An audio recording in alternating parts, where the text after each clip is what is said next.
দেবউত্থানী একাদশীতে আঁখ দিয়েই প্রতিকারগুলি করুন, সারা বছর অর্থের অভাব হবে না। জানার আগে যারা মা লক্ষ্মীকে মন থেকে ভালোবাসো, তাদের ভিডিওটিকে লাইক ও সাবস্ক্রাইব করতে হবে।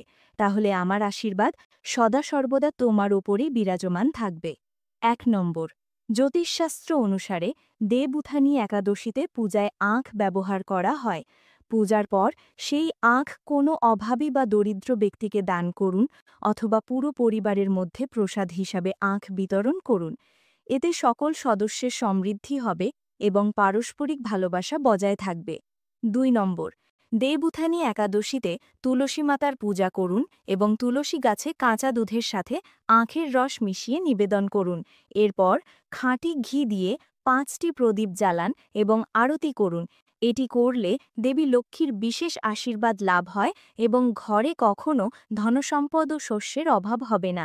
3 নম্বর, দেবউত্থানী একাদশীতে প্রদোষের সময় আখের রস দিয়ে শিবলিঙ্গে অভিষেক করুন এবং শুক্রবারও এই আচারটি করুন।